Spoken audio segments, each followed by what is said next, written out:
Hi everybody, how's it going? Today is February 18th, 2018, back in Atlanta, Georgia. Right now I'm sitting in the trunk right outside of Waffle House, about to go inside.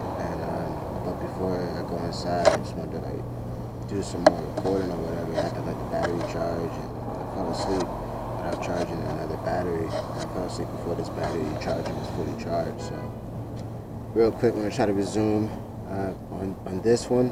I actually just want to talk real quick. I want to jump over the stocks real quick and just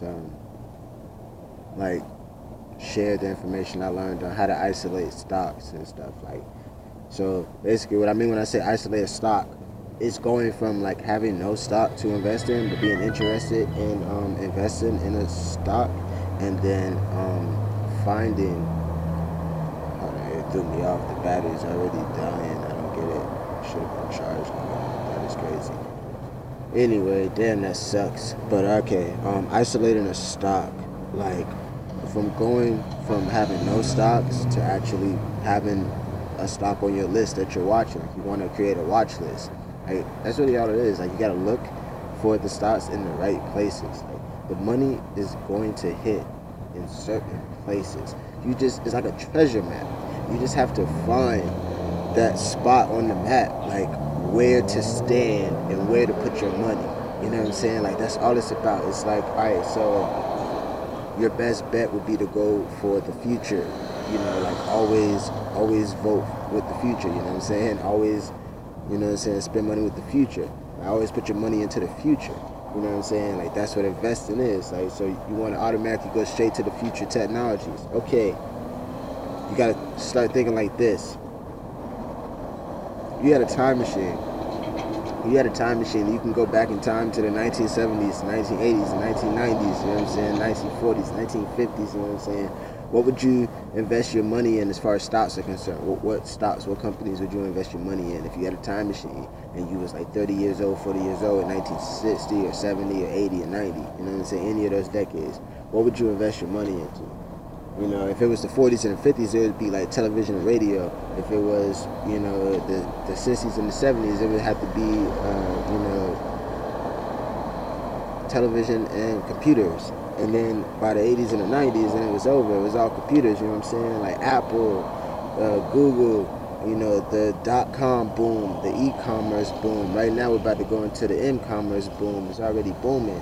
E-commerce just stands for, I don't know, you know what I'm saying? But but m-commerce stands for mobile commerce or whatever. But e-commerce is the computers, when you're using the internet to buy products and stuff, using the computers to buy products. Now computers are the size of phones, the smartphones now. So now people are making purchases over their smartphones and their Apples and Apple iPay and all that stuff. It's mobile commerce now, and Amazon, and you're doing all that on your phone now. Ordering, doing your Christmas shopping on your phone now.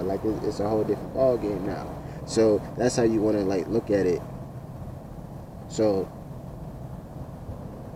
I was born in 1989, the last 3 days of 1989, so I was basically raised in the 90s. So I'm part of the generation with the headphones, and I'm part of the headphone generation. I'm part of the generation that grew up with a computer in their house, maybe more than one or whatever. And just, being grown up around computers and seeing the change in video games and in movies. I was old enough to remember The Lion King, The Little Mermaid, and then Toy Story, you know what I'm saying? I wasn't born after Toy Story. I was born before Toy Story. I was old enough to see movies, see Disney movies before Pixar came out. You know what I'm saying? So I was able to witness the shift of everything, and being young, you're not going to realize it. But now getting older, anybody who was born in the 90s and early 90s or whatever, they are automatically about 20 to 30 years old right now.